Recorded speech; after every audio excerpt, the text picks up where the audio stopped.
Hi guys, welcome back. Today we're going to be having a look at the Chinese tech tree and how it differs from the generic tech tree.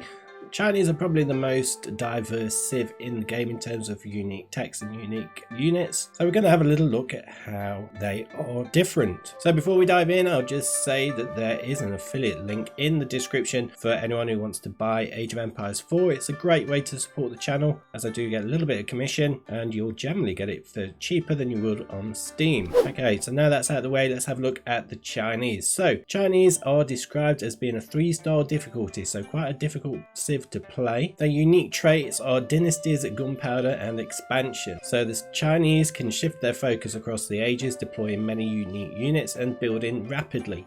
Enemies must continually adapt if they want to keep up. So in terms of the dynasties, they have great dynasties. This is where you have to construct both landmarks in an age to start a dynasty. So you can still advance just by building the one, but if you build two, you'll be able to enter a dynasty. But it is going to be very, very expensive, so you probably won't do it earlier on in the game. So the dynasties do have unique bonuses, buildings and units that come along with them. They also have fire medicine as a trait. This is where the Chinese immediately gain the chemistry technology for free when advancing to the Imperial Age. Looking at the unique units, they have the Zugnu, which is a repeater crossbowman effective against light units. They have the Fire Lancer, which is a light cavalry which is good against buildings. They have the Grenadier, which throws grenades capable of doing area effect damage. And then they also have the Nest of Bees, which is a siege weapon which fires a barrage of rockets that do area of effect damage, and it's a really, really strong unit. So in terms of their civilization bonuses, the villagers construct defenses 50% faster and all other buildings 100% faster.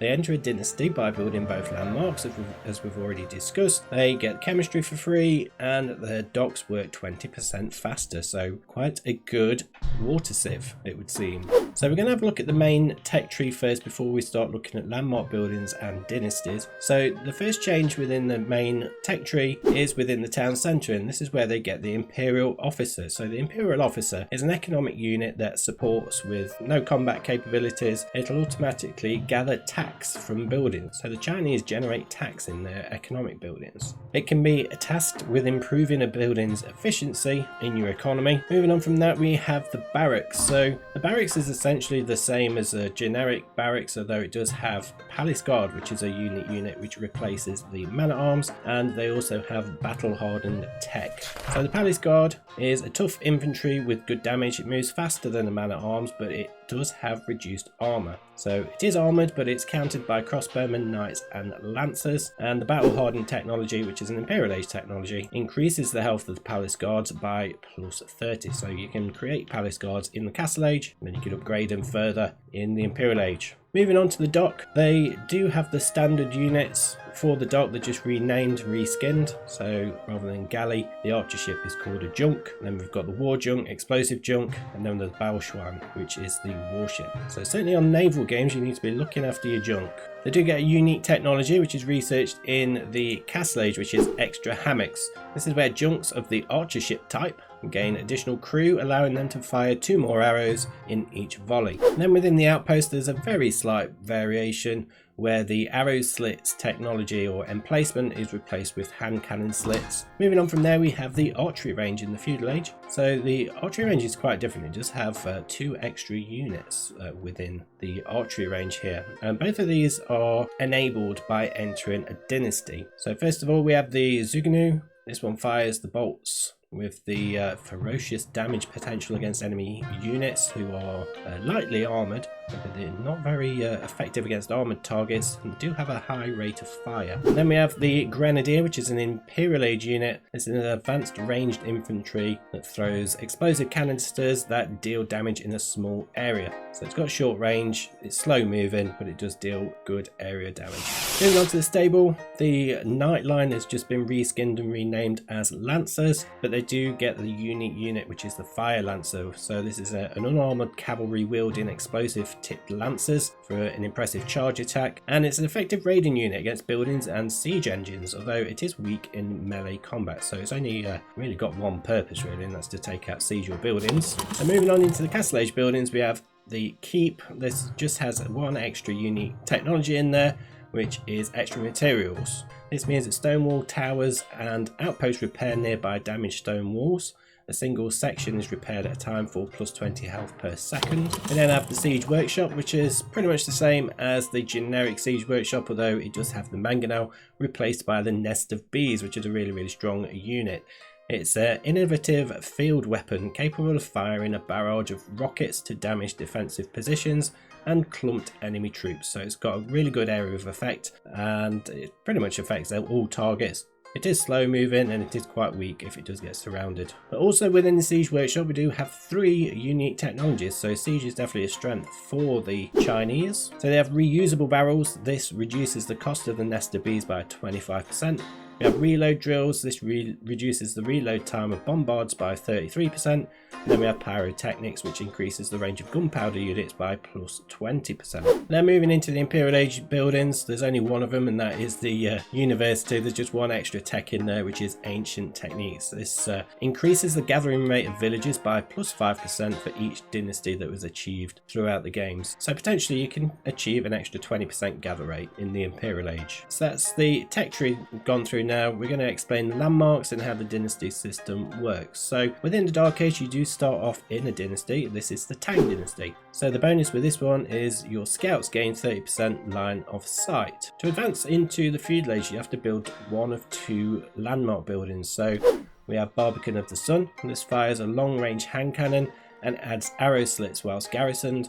And it offers vision into stealth forest. So that's generally the one I tend to go for, but we do have the Imperial Academy as well, and the Imperial Academy enables nearby buildings to generate plus 100% tax gold, so quite a good one for your gold economy there. And it does have a couple of unique techs within that as well. So we have Imperial Examinations. This increases the maximum amount of gold carried by Imperial officers from 20 to 40, and then the Efficiency Training. This unlocks the Supervise ability for Imperial officers. It increases production speed by 200% and resources gained at drop-off buildings by 20%. So if you were actually to build both of those, you would enter the Song dynasty upon reaching the feudal age. The Song dynasty means that villager production time is reduced by 35%. You do gain access to the unique building, which is the village, and also the Zuganu in the archery range. And later dynasties will remove these bonuses. So if we go for the dynasty in the next stage, we will end up losing these bonuses. But the village is a building that you can create, and it increases the maximum population of your civilization by 40. So really good. It could give you some really good population advantage later on in the game. So to advance into the castle age, you will need to build one of these 2 buildings. So we have the Imperial Palace. This has a large sight radius, and you can activate it to view the location of enemy villages for 10 seconds. So a really good one, certainly if you're up against the Mongols and they keep moving around the map, you can see exactly where they are. We also have the Astronomical Clock Tower. This acts as a siege workshop and produces siege engines with plus 50% health. So quite a good one to have because it does save you building a siege workshop later on. So either one of those will advance you to the castle age, but if you've decided to build both of them, you will enter the Yuan dynasty. Bonuses for this dynasty are that villagers, officials and military units gain plus 15% speed. You do have access to a unique building, which is the granary, and a unique unit, which is the Fire Lancer. However, if you do enter that, you will lose the ability to train the Zuganu in the archery range, but you will get the access to the Fire Lancer. So looking at the granary, this building enables villagers to drop off food at the building, improves the farm gather rate of nearby villages by plus 15%, and it does stack with other granaries. So and it generates tax each time a resource is dropped off. And then finally, to progress to the Imperial Age, you'll need to create either the Great Wall Gatehouse or the Spirit Way. So the Great Wall Gatehouse must be built over stone walls, and it increases the health of stone walls and gates by plus 100%. So really fortifies your town there. Nearby troops on the wall deal plus 50% damage. Spirit Way means that all buildings can create previously achieved dynasty units. So where I mentioned earlier that you miss out on the Zugnu if you enter the dynasty, if you build this one, you'll be able to create them again. Buildings near this landmark produce dynasty units at 30% less cost. And if you create both of these buildings, you will enter the Ming dynasty. This means that your military units gain plus 10% health. You're able to build the pagoda, and you're also able to train those grenadier in the archery range. So having a look at the pagoda, this is a religious building, and a relic can be placed in the pagoda. It generates 50 food, wood, gold and stone every 30 seconds, and it also generates tax over time. That's it for this one, guys. Hope you've found this useful and you've learned a little bit more about the Chinese and how to play them. Do check the playlist on the end screen now for other tech tree guides for the civs and also the generic tech tree. But that's it. I'll see you on the next one.